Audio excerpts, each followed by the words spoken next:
It's rivalry week in the SEC, the Egg Bowl, the Iron Bowl, some clean old-fashioned hate. It's time to get the squad together. You're talking ball with the SEC squad. From Alabama to Tennessee, from Georgia to Oklahoma, from Auburn to Texas, it's the local experts of the Locked On Podcast Network bringing you scoops, breakdowns, and the most comprehensive preview of the upcoming SEC weekend.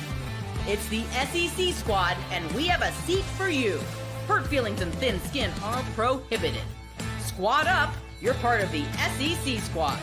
Oh yeah, welcome into the SEC squad. Sit back, grab your favorite beverage, and join us as we get you ready for another wild week across the SEC. It is rivalry week, a word I just can never say very fast, but welcome into you guys. Welcome into our panel. It's the end of the regular season. Some folks will not play any more games after this, but we're the SEC, and by damn it, we got a lot of bowl-eligible teams. Let's welcome in our panel. I'm Chris Gordy, host of Locked On SEC. Brandon Olson, host of Locked On the Red Hot Gators. Stephen Willis, host of the Locked On Crying Ole Miss Rebels. Corey we're Burton, in it. host of the Locked On Vandy. Oh, Vandy. You've been stuck at those 6 wins for a while now. Jonathan Davis, Locked On Longhorns, the pride of the SEC, even though they don't play anybody. They're still the highest-ranked team.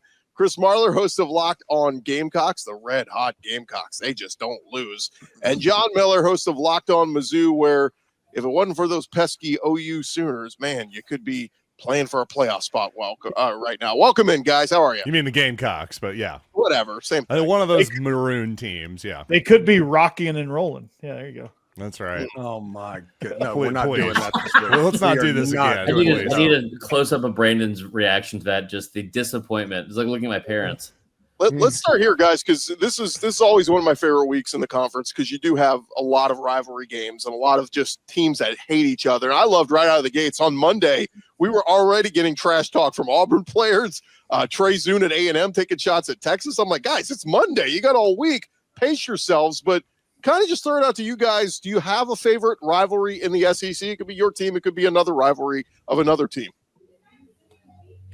Iron Bowl's always fun. Clean old-fashioned hate's always fun from my experience with it growing up in Georgia. But other than that, I can't wait to see some of these Western ones. I can't wait to see I can't wait to see Texas A&M rekindled after what, Jonathan, 12 years? Yeah, 2011. 13. And the most underrated rivalry.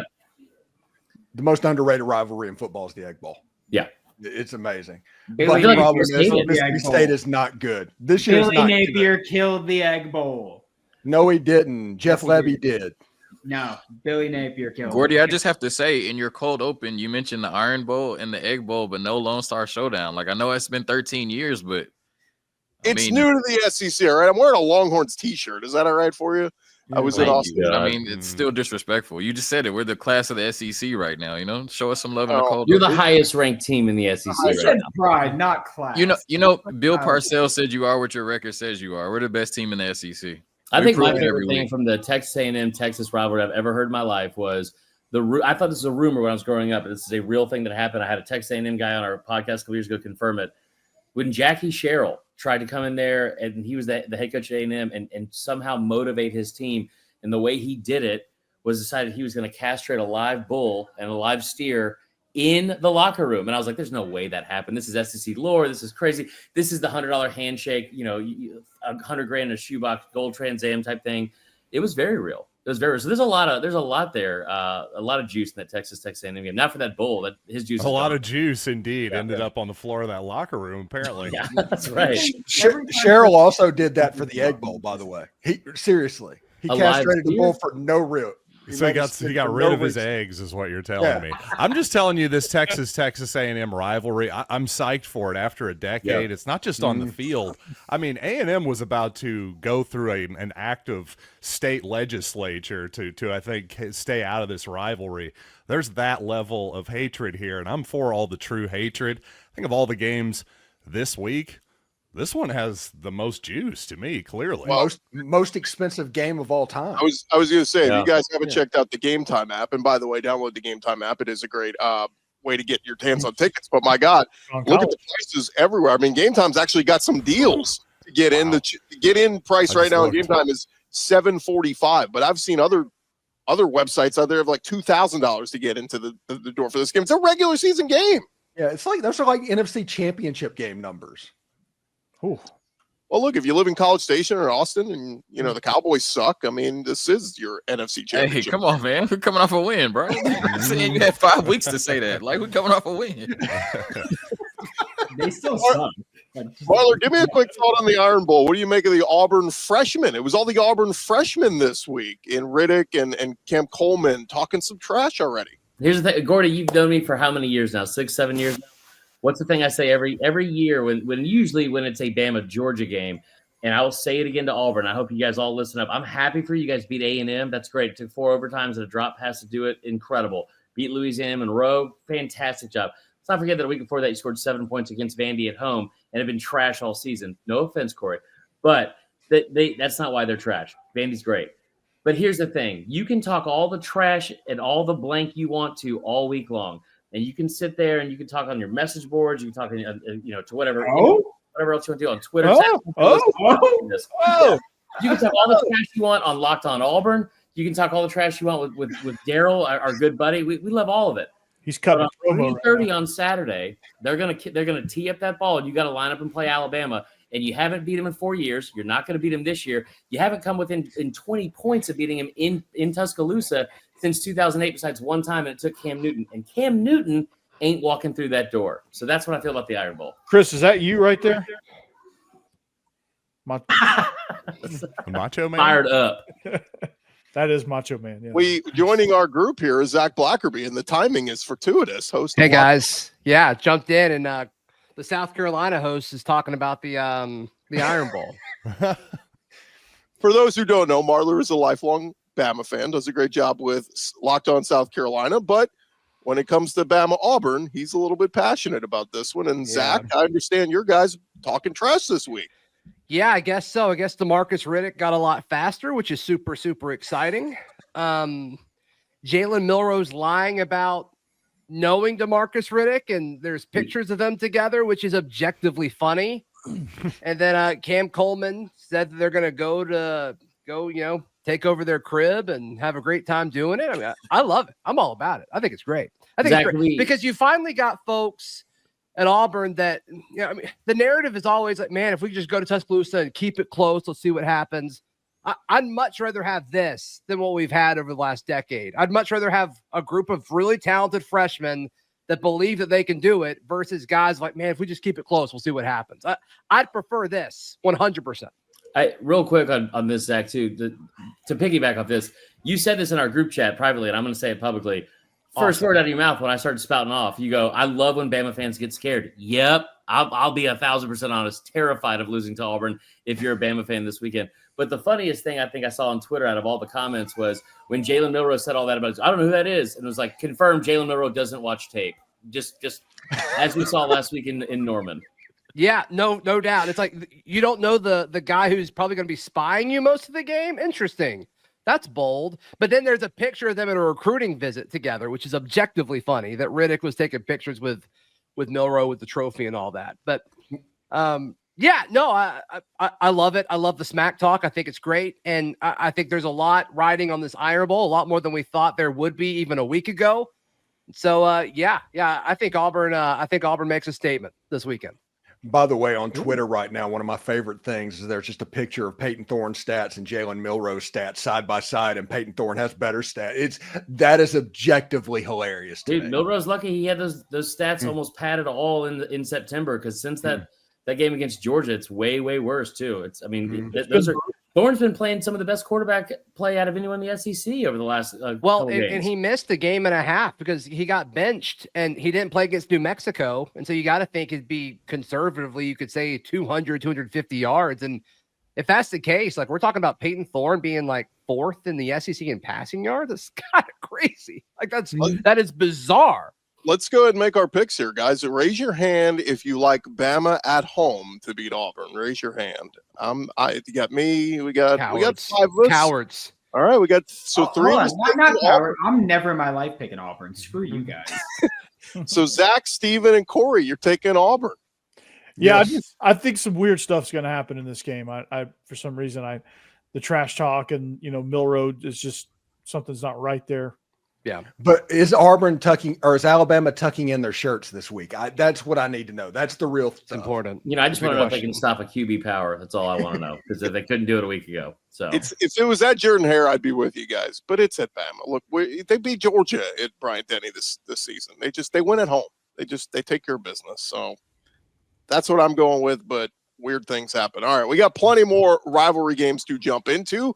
Coming up next, we will get into a little bit on the Texas and A&M showdown. Jonathan Davis will get his thoughts. More with the SEC squad coming up in just a second. Back to the squad in just a second, but want to remind you guys about our friends over at FanDuel, and you can get ready to tackle all the NFL action this weekend or college action as well with FanDuel, America's #1 sports book, because right now, new customers can bet $5 and get $150 in bonus bets if you win. FanDuel Sportsbook app going to give you everything you need to place live bets on the NFL and college all in one place. So when you get a hunch in the middle of the game, you can check out the latest stats, view live play-by-play, and so much more on the same page where you place your bets. That's over at FanDuel.com. Go there to sign up and join today. You'll get started with that $150 in bonus bets if you win your first $5 bet. That's FanDuel.com. Never waste a hunch. Make every moment more with FanDuel, an official sportsbook partner of the NFL. And, of course, all those college games up there this weekend. Rivalry week in the SEC. They got all the great lines for you up there. If you have not used FanDuel before, what are you waiting for? This is the perfect time to sign up. Get in on time for Friday with the Egg Bowl. You can get in on that. Mississippi State's in about a 26.5-point favorite at home. Georgia's sitting close to a 19.5-point favorite at home against Georgia Tech. They got those lines up there for you at FanDuel.com. Check them out today. All right, welcome back in. We're going to dive deeper into some of our other teams playing this weekend, some of the big rivalry games. We welcome in Spencer McLaughlin from Locked On College Football. We say goodbye to Chris Parler. Guys, that is not a fair trade.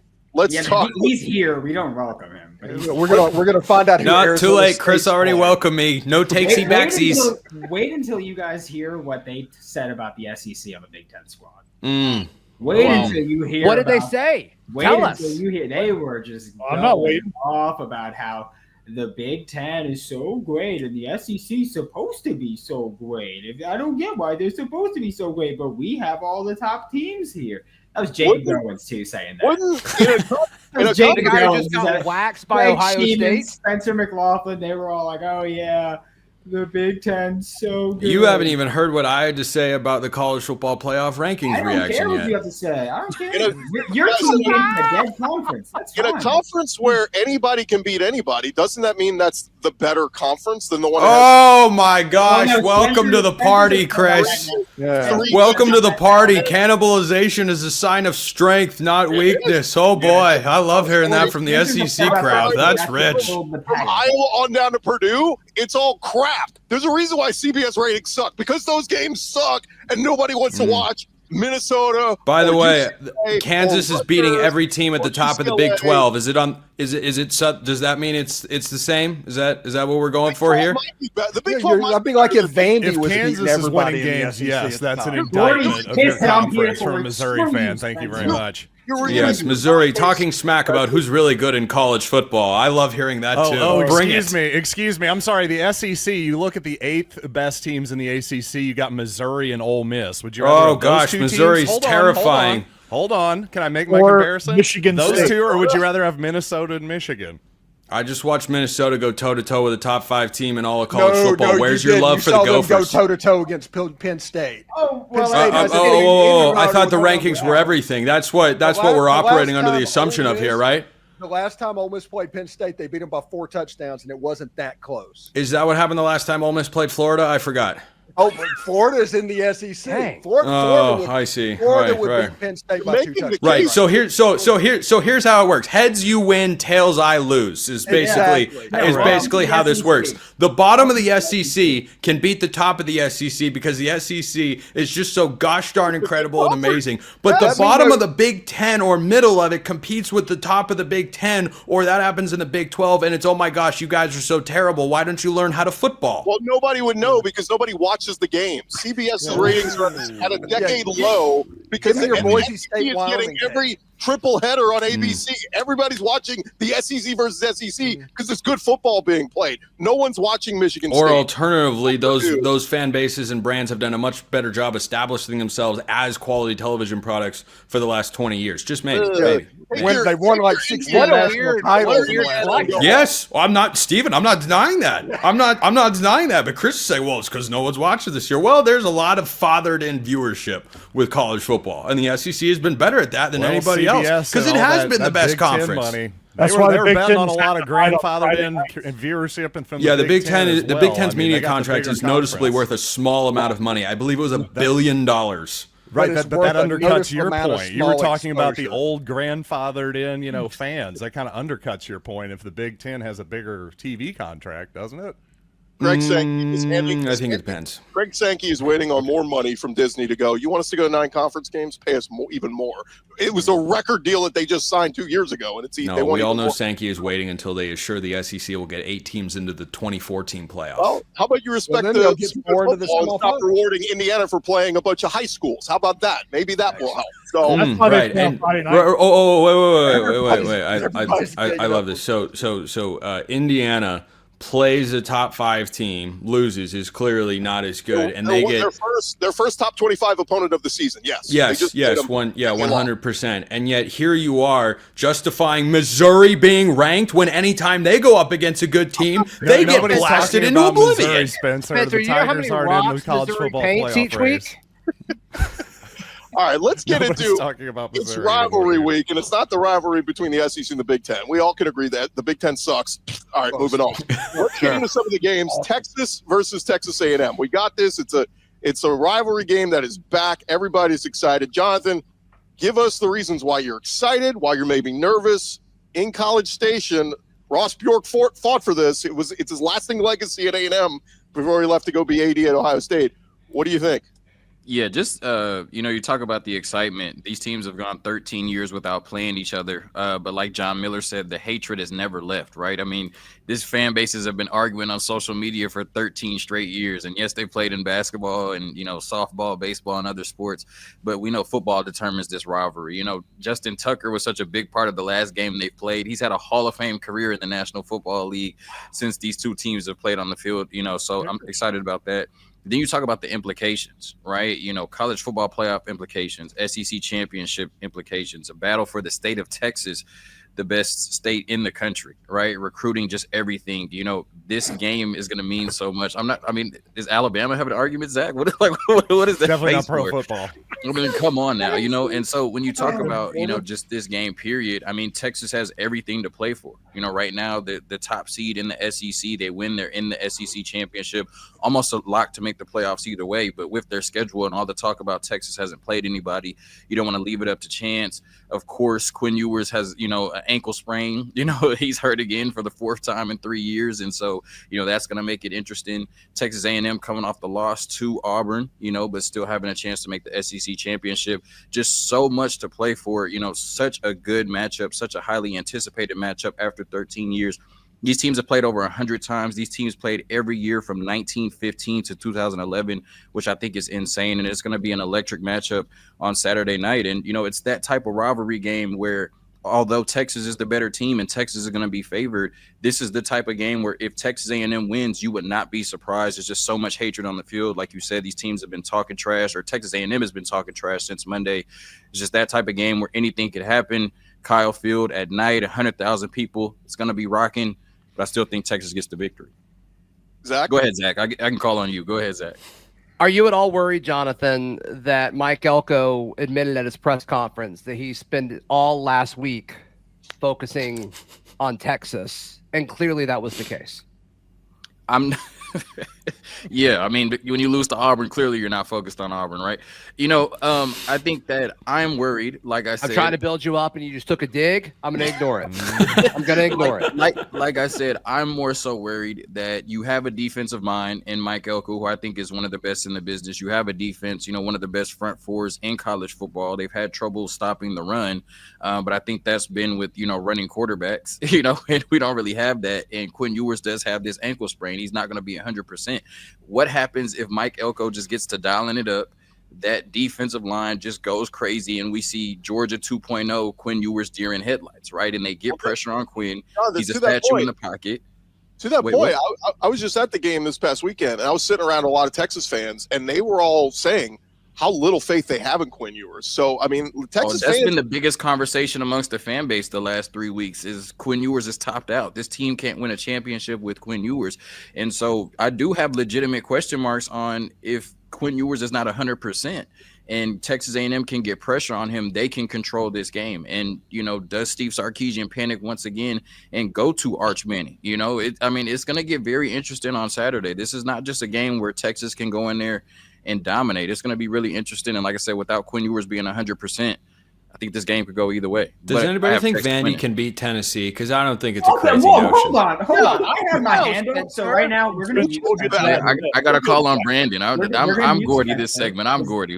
Yes, Brandon, go ahead. That was ridiculous to do. Very glad that I have the power to mute him. Jonathan, do you think that Texas can win a national championship with Quinn? Yes, I do think they can win a national championship with Quinn Ewers, but I think it's going to have to be on the backs of that elite defense. Texas has looked like the best defense in the country. They're coming off of a game where they ran the ball for 251 yards. I think that has to be the formula, right? Coming into the year, you said Quinn Ewers year 3, Heisman candidate. It just hasn't been that, right? And I think if you try to go out and throw the ball with Quinn Ewers 40 to 45 times, that's not the path to victory for Texas, right? I think you kind of got to Brock Purdy it, right? Play elite defense, run the ball really, really well, and then let Quinn Ewers make plays off of the play action. But if it's going to be the Quinn Ewers show, Texas can't win a championship that way. So win with him, not because of him. There you go. Wouldn't it be awesome, though? The Arch Manning legacy begins in this game. He leads them to a win in College Station. Like, wouldn't that just set up the next Heisman campaign for next year? That's all. I'll take a Texas win any way we can get it. I'm hoping. The thing is, if Arch Manning even gets in the game, then that means Quinn was horrible, right? You know what I mean? Or he just was his mild ankle sprain that he got an MRI on was so bad that he couldn't continue. So for Arch to even get in the game, it's going to have to look ugly at first, and I prefer that not happen. Quick show of hands. Are you taking Texas to win in College Station? Raise your hand. All right, we got 3, 4, 5. Okay, 5. And then if you got the Aggies winning, raise your hand. Me, Corey, and Steven. I have to stick with the Aggies because I picked them preseason. I said they were going to win this game no matter what their record was. So this has been their Super Bowl for a year. It literally is. For 12 years, 13 years, this has been their Super Bowl. They've been thinking nothing but about this game. And I think that affects them a little bit, and they're going to really put it in. The place is going to be nuts. I think it's a maroon on it, which that's a lot of ugly color in one place. My goodness, that much maroon should be illegal. But it's a situation. I just think Texas A&M, this is their Super Bowl. Yeah, I just think that, my faith comes from if there's one unit in the country that showed up for 11 straight weeks, it's this Texas defense. And, I'm just not sure that Marcel Reed can make enough plays in the passing game. I think they're going to, the Texas defense is going to show up, stop the run. They have had trouble, at times doing that this year. But I'm not sure Marcel Reed can make enough plays in the passing game to overcome one of the best passing defenses in the country. And that's why I think Texas gets the win. I think Steve Sarkisian just is going to be able to do a little bit more than Mike Elko, even though they're both, elite on their sides of the ball. And as Trey Zune said, he doesn't know who Anthony Hill is. Oh, yeah, he's okay. I'm like, all right, you really want to say that about the leading tackler for the Longhorns? We will see. All right, when we return here on the SEC Squad, yes, Spencer, we will get to Tennessee Vanderbilt. Yeah, but I won't be here to discuss, so I'll just say I think Tennessee's going to win, but Vandy's going to make it really, really hard. Corey, that is my olive branch that I'm extending to the Commodores. Okay. Don't take it. Squad right after this.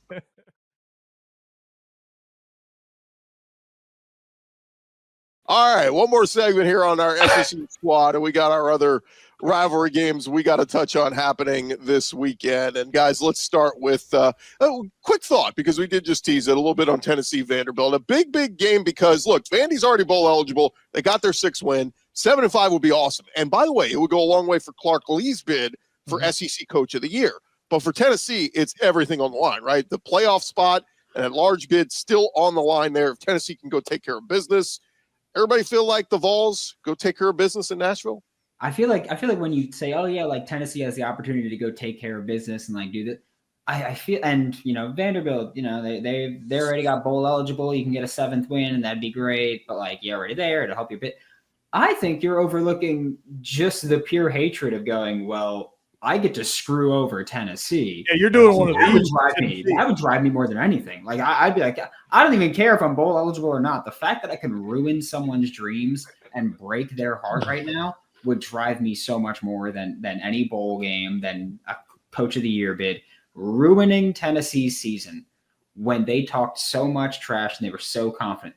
Nothing would drive me more than just making Tennessee fans, especially after they Gator chomped last week, to celebrate Florida beating Ole Miss. That was such loser mentality. I would rather be beaten with Missouri's painted rocks than do any of my rival celebrations because they beat someone else. That's cowardly losers. They don't deserve to be in the college football playoff. I hope Vanderbilt beats them by 80.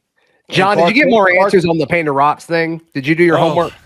Hold on. I thought you would never ask. Here we go, guys. In 1927, the traditional block M carved from stone by the freshman class. We're not doing this. I'm kidding, everybody.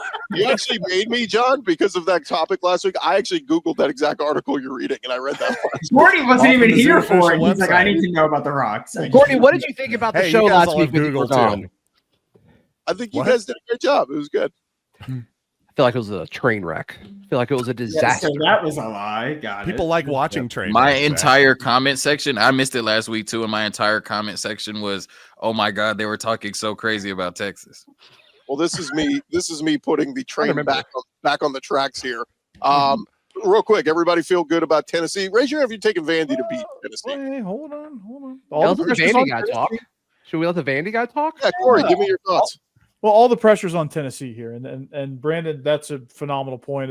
As far as the hatred goes, this hatred's pretty. I'm learning this hatred's pretty intense. And for Vandy, they're playing with house money, and they're going to try to get Tennessee off rhythm. And if they can get to, they're going to see if this freshman Nico Iamaleava nailed it. No, you didn't nail it at all. No, weren't close. Come on, you're Vanderbilt. Get it right. Yeah, never. So yeah, it's completely house money. Get after Nico.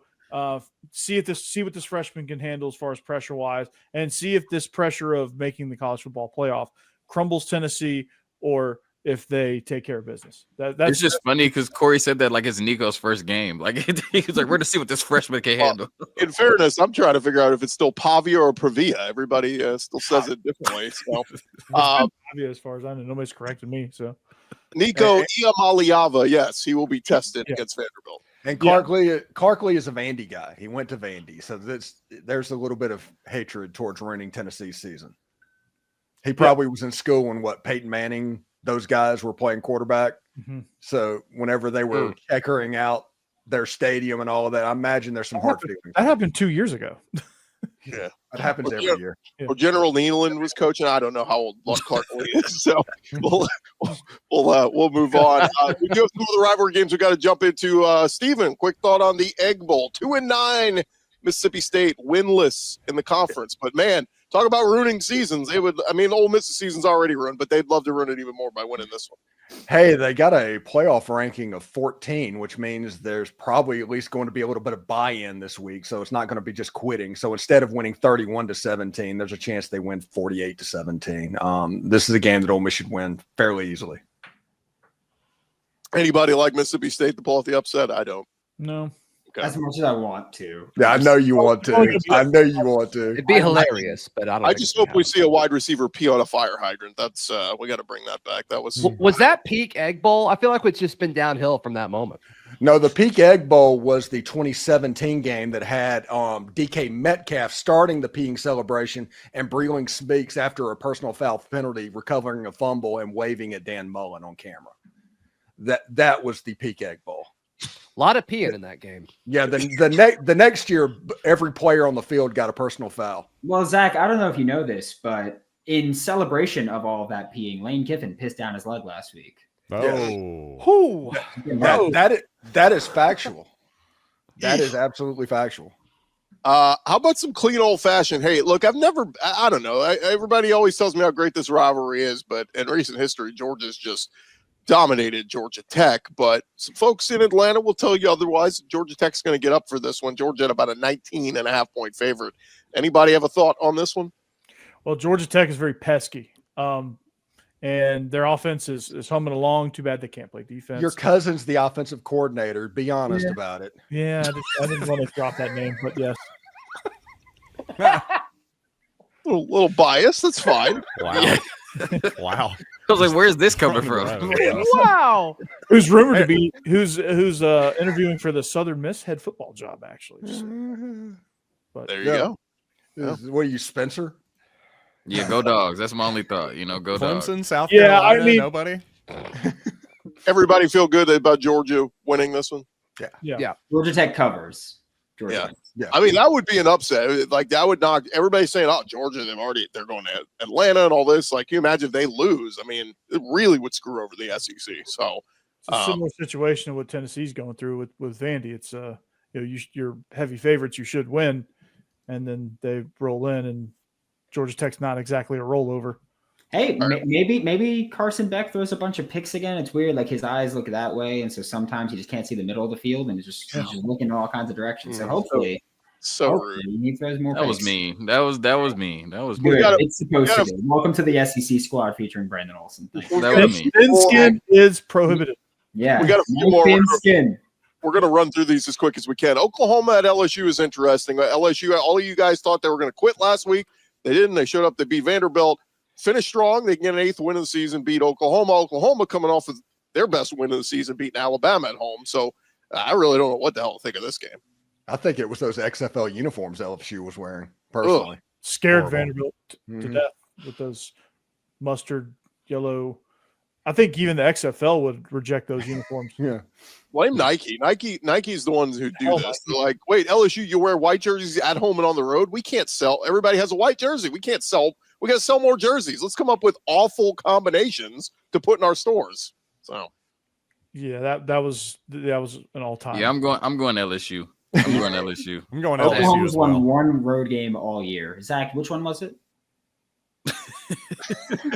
Come on. I will say, though, Jackson Arnold running the football last week, what's LSU struggled with at times is your running quarterback. Does Oklahoma own Alabama and Auburn? Like the state of Alabama? Are they the state champs? Well, Diego Pavia owns it. Diego Pavia Yeah, too. yeah. Yeah, they have to take it from Diego. My two dads. Hey, Brent Venables was on the hot seat earlier this year. Now everybody is he saved his job. I love all these coaches. Billy Napier saving his job, Brandon. Great storylines all over the SEC. Clark Lee saving his job. Yeah, Clark Lee, absolutely. He deserves an extension and then some. He deserves coach of the year. Missouri's going to put Sam Pittman out of his misery on Saturday. That's my prediction. We got that's real quick. 4 more we got to get to. Arkansas, Mizzou, John Miller. Give me a thought. That's my thought. I just think Missouri owns this rivalry. I think Arkansas doesn't have much to play for, and I think Missouri's going to win it yet again against the Hogs. I mean, come on, John Neighbors didn't even bother to show up. What's that tell you? He's the most negative guy in the world. He can't even come to show up and pick the Hogs to lose. You know it's got to be bad. Yeah. Well, John's Bob Hogg is going to be looking for a new job. Come on. John's been so negative. I think he would agree with you. He'd be picking Mizzou in this one. Although, I don't know. It's really become a weird rivalry. Like, Mizzou fans talk mess to Arkansas fans. Like, this really has become a really fun rivalry between those two. Quick thought, Louisville, Kentucky. Kentucky's not bowl eligible. They're 4-7. And Cutter Boley going to get the start for Kentucky. Anybody taking Kentucky to win at home? The show's just gonna end with Gordy. Like, it's just, you know what I mean? So like, the show's just gonna end with Gordy. I'm trying to. We got a million games to get to. I just want to make sure we touch it all. It's going to be too long to figure out who left. It took me until like 5 seconds ago to figure Who out. was? Oh, John Miller left. We should have saved Mizzou for last, probably. Yeah, but- I mean, I'm just gonna show some SEC pride and say Kentucky, right? Like, you Yeah. know? John Miller was legit like, okay, we talked about my game. I'm leaving right now. Yeah. I got to go paint those rocks. Until Louisville beats Kentucky, I have a hard time thinking it's going to happen. But Kentucky's not good, save a trip to Oxford, Mississippi earlier this year. But it's one of those things. I'm just not going to believe that Louisville can beat Mark Stoops until they do it. Yeah, and look, they played as good as they could against Texas, right? I mean, they did, and that young freshman quarterback played well. He He made some did. big plays. He made some big plays for sure. And since they don't have a bowl game, if he plays well here, this sets the tone for next year. Brock Vandegrift, see you later. Cutter Boley's team moving forward for Kentucky next year. South Carolina, Clemson, man, this is this is crazy. Like South Carolina's 8-3. I got Shane Beamer as my SEC coach of the year. I think he's been phenomenal. And Dabo, man, ripe for the picking. Clemson only a 2.5-point home favorite. I think South Carolina wins. I like the matchup there. They're so good up front, and then they've just kind of found ways to win. And I don't think Clemson is quite as good as maybe the narrative around them is. I think something has to do with, they're a good team in the ACC. I think South Carolina is a good team in the SEC. So I think South Carolina wins this game. That defensive line and linebacking core is scary. I think it's a mismatch. Yeah, it's a mismatch. Klubnik's going to be running for his life. I was looking at some mock drafts this week, and Kyle Kennard, first-round pick projected. I mean, he has been a monster. You talk about getting guys through the transfer portal. That is one that, in hindsight, I think everybody else in the SEC would have liked to have gotten out of Georgia Tech, I believe. He's been a monster. We're all taking South Carolina to beat Clemson. Yeah, the kryptonite, by the way, for air raid teams, a defensive line like South Carolina has. Give me South Carolina. They just disrupt everything you do, timing-wise. I mean, you can't. It's ridiculous. Yeah. All right, we got one more game left, guys. We saved the best for last, Brandon Olson. It is the 6-5 Fighting Billy Napiers against the 2-9 Florida State. Mike Norvell, what the hell did I get myself into? Florida, a 14.5-point road favorite. Words I never thought I would have ever said this season. Well, belt to ass. That's it. Simple as that. Belt to ass. And we're going to end the show right there. You can say that on TV. I could say it on the squad show. That's fine. That's no explanation. It's simple as that. You got the opportunity, and Billy needs to do it too. Like no one thinks that Billy has like the killer instinct. It's always every time that Florida is a big favorite or they're favorited by more than 4.5 points. It's like, oh well, we're gonna make this game real close, and we're gonna run the ball. We're gonna play down to our opponent. Billy, like you've got a rival that's 2-9. You've got the chance to kind of just take Mike Norvell out back and just one time, and you can do it. You're already taking half his recruiting class. Just take his pride too. Not that he has any, because what they did after they got snubbed for the CFP of you just wait till next year just to come out and do that crap. And now they beat Charleston Southern. I think they're too big for their bridges. Their whole fan base needs to shut the hell up, and Billy needs to do it this Saturday. Okay. By the way, Stephen, Ole Miss 16th best recruiting class. Florida now 17th. Here comes Florida. They're at your heels. Florida's coming. They beat Ole Miss, and they beat the two teams that beat Ole Miss. They're on a heater right now, an absolute heater. Hey, and props to Billy Napier right now. He deserves this. Absolutely deserves this run after what he went through for 2 months. Contract extension. That's what I'm saying, Brandon. After what he brought upon himself for 2 months. Whether it happened, it happened. Yeah, it happened. I think lifetime contract is on the table. I think it might with the losers in the administration. They might. The Coach K deal right there. All right, guys. Thank you guys for watching. Reminder, today's episode presented to you by FanDuel. You can start the season with a big return over at FanDuel. New customers can place a $5 bet. You get $150 in bonus bets if you win your $5 bet. Visit FanDuel.com to get started. Reminder to follow and subscribe to your favorite SEC show. We'll be covering your favorite teams throughout the off-season as well as playoff runs for all involved. And thank you for making us your first listen every day throughout the season. Part of Locked On Podcast Network, covering your team every day. There's an off-season? Off-season. It's time for basketball. What the hell is an off-season, Gordy? Come on. I know we're still recording.